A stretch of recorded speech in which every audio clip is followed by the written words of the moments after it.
Just 2 years ago, the Denver Nuggets won an NBA title, their first in franchise history. Heck, it was their first finals appearance in franchise history. They went an incredible 16-4 in the playoffs, had the MVP of the league, a great deep roster around him, and looked to be contenders for years to come. And now, both their head coach and GM are just gone. But the crazier part of this is, people are not surprised by this. I mean, yes, the timing is shocking with just a few days left until the playoffs, but this has been brewing for a while. Even for a team that won a title so recently and has the best player in the entire world, NBA insiders are not shocked at this move at all. The Nuggets were in the midst of a 4-game losing streak and they just weren't playing well at all. Now, granted, Jamal Murray wasn't playing in most of those games, but they haven't really played well towards the end of the year in the last couple of seasons. This has been a theme for them, even in the year in which they won the title. They're 11-13 since the All-Star break, and in a deep Western Conference, just like the Memphis Grizzlies, they decided this team needed a jolt going into the postseason. They got rid of both their GM and their head coach. And it's obvious that any success that this team has had this season going into the postseason has been so overly reliant on Nikola Jokic, and that's a massive concern for this franchise. But even given this recent skid, the timing of this is certainly surprising. Clearly, this is just becoming a thing within the NBA for teams to fire their coaches within the last couple of weeks of the season. The Grizzlies just did that with Taylor Jenkins. Both him and Michael Malone are the franchise leaders for their respective franchises and wins as a head coach. And now they're both gone just weeks before the start of the playoffs. And this Nuggets situation is even crazier because they actually have proof that this group, this coach, this GM can win a title because they did it 2 years ago. But why are people not surprised by this? Well, frankly, there have been issues within the Nuggets organization, front office, coaching for a while. We all know that Michael Malone is a really competitive guy. The Nuggets, Mike Malone, and coach Michael Malone. My apologies, coach. And in his view, the roster he has been given since the Nuggets won the title is just not what he wants, not what he needs to succeed. Understandably, he wanted to keep the guys that they won the title with in 2023. He wanted to continue to run it back with that group, and the front office just has not done that for him.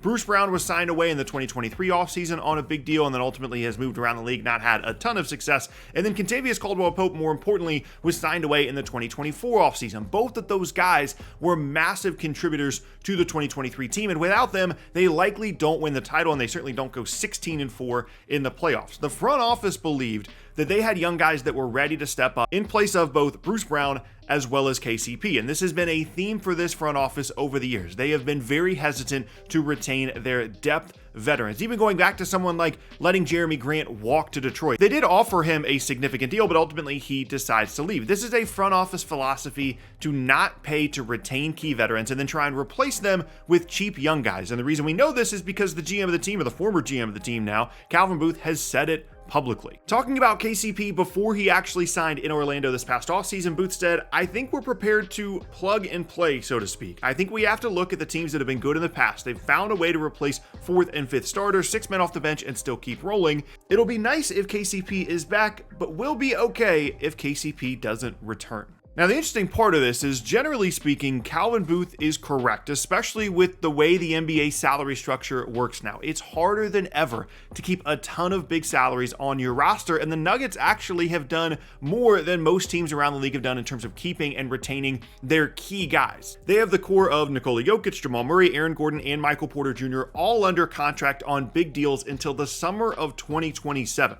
It would not have been surprising for them to move one of those guys over the last year or two, obviously more likely be Michael Porter Jr. or Aaron Gordon, but they've continued to retain them, and as a result, they've had to find ways to save money along the margins, and unfortunately for Michael Malone, those guys have been KCP, Bruce Brown, among others. And both of those guys got pretty big numbers in free agency, albeit not on super long contracts, but they got numbers and deals that would have been difficult for the Nuggets to fit within their salary structure and still maintain some kind of flexibility with the second apron now looming. But the bigger issue here for Denver is that when they are replacing those guys with young guys, they just have to do a better job in the draft. Now, with the caveat that they've been picking late in the first round for almost all of these years, here's the draft history for the Denver Nuggets. In 2020, you've got Zeke Naji and RJ Hampton. 2021, you got Bones Highland. 2022, Christian Brown and Peyton Watson. 2023, Hunter Tyson, Julian Strother, and Jalen Pickett. And 2024, Deron Holmes. Of those guys I listed, Michael Malone famously just doesn't play Zeke Naji despite some flashes. RJ Hampton washed out before his first season was even over, ends up in Orlando. He's traded away. Bones Highland wasn't very good. He was traded away. Brown, Watson, and Strother, and even Pickett are all varying levels of contributors. Brown himself is averaging over 30 30 minutes per game this year. He's the guy that they relied on to potentially replace KCP. If they don't have him, they probably do retain KCP. That's a big part of their plan. And then De'Ron Holmes got hurt and has not played. Now, that's not a great group, but it's also not really terrible considering how late they've been picking. The disconnect here, though, is the youth. Michael Malone does not want to trust first, second, third year guys as half of his rotation going into a tough postseason series. It's not about whether they're good or not. Christian Braun is clearly a good NBA player. He's improved his three-point shooting to almost 40% this year, albeit on low volume. And we all know that he can guard and he's a good cutter. But Michael Malone doesn't want to trust third year Christian Braun in a playoff series against some of the best teams in the league. He wants KCP out there in the corner, a guy that's won titles with both them as well as with the Lakers, a guy that's been in a ton of postseason games. He wants Bruce Brown, a guy that he knows he can trust. And no matter what you think about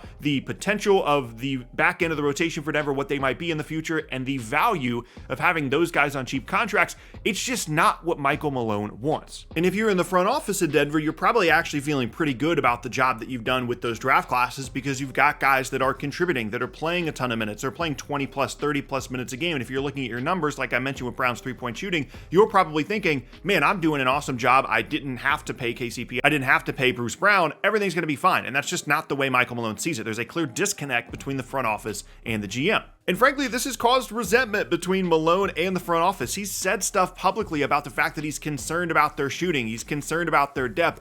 Even going back to the beginning of the year in the preseason, he was talking about, oh man, we just don't have KCP. We don't have enough spacing. We don't have enough shooting. The coach of the team is publicly stating that he does not like the moves that the GM has been making. But at the end of the day, Michael Malone just didn't have a choice. They didn't retain those veterans. They gave him a bunch of young guys to play, and so he just has to play them. And you could easily make the argument that if the team has gone downhill since 2023, since winning the title, it's because of a lack of depth. The top four is great, but the young guys just are not what they need them to be. But to me, the pivot point in this entire situation actually occurs before they win the title in 2023. If you go back to the summer of 2022, there was a different person in charge at the time of the Denver Nuggets in the front office, and that was Tim Connelly. And that summer, the architect of the team for the prior few years, Tim Connelly, takes a massive deal to go and run the Minnesota Timberwolves instead. And at that point, Calvin Booth steps into a more prominent role. Now, he had been listed as the GM since 2020, but without Tim Connelly there, he's the main guy making decisions. Now, the irony, of course, is they immediately win the title in 2023 as soon as Tim Connelly leaves, but it's clear that Booth and Malone just did not click. Interestingly, Connelly's team building strategy wasn't all that different from Calvin Booth's. They had a bunch of roster turnover with veterans and guys that they had brought in over the years. You're talking about Bol, Jeremy Grant, Malik Beasley, Monty Morris, Gary Harris, all these guys in and out of the team, guys they've drafted, guys that they found in free agency, guys at the back end of the roster, all are in and out of the team. The difference was the goals and the state of the team at the time. Connelly was going through the roster for years and trying to find who are our keepers? Who are our guys we want to build around with Jokic at the center of it? They find Jokic, they find Jamal Murray, Michael Porter Jr., they trade for Aaron Gordon. Connelly finds those core guys. So at that point, it's okay that you're losing Monty Morris, Gary Harris, Malik Beasley, because you're just shifting guys around and you're trying to find what works. Booth, however, was asked to basically take over a contender, and he just hasn't been that great at it, which creates a very murky situation for the future of the Denver Nuggets. This is still a competitive roster, but in a very tough conference, and frankly, getting older. Michael Porter Jr. has had health issues over the years. It's one of the reasons he was drafted where he was, despite his talent.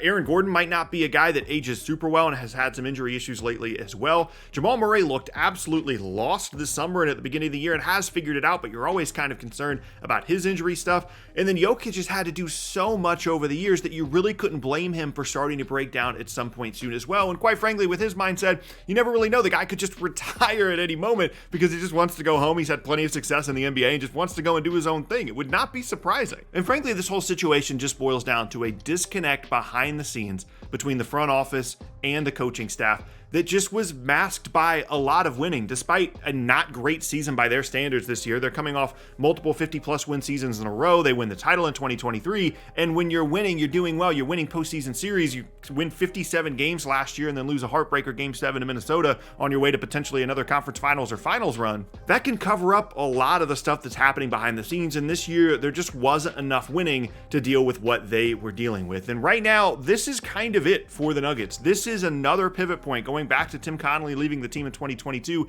this moment is one that we are going to look back at and say, okay, the Nuggets got their second win. They found a coach that maybe was able to develop some of these younger guys better. Ironically, Taylor Jenkins might be that guy, someone that's able to develop these back end of the roster guys into real, legit, top tier rotation pieces and works well with this vision of the front office with whoever takes over for Calvin Booth long term. Maybe that's the point that they needed. They needed this move to move on from Michael Malone. He's the coach they needed to win the title, but he's not the coach that they needed to continue to develop this roster over the years. Or we're going to look back on this as the beginning of the end for this team, an aging group that has some possible injury issues and is still centered around the brilliance of Nikola Jokic, but that can only do so much. And it's clear that whatever they were this year was all because of how fantastic Nikola Jokic is. It didn't have all that much to do with how good the front office was at finding back end of the roster talent. It didn't have all that much to do with the coach of the team and what he was doing on a game-to-game basis. And frankly, that's why they're both now gone.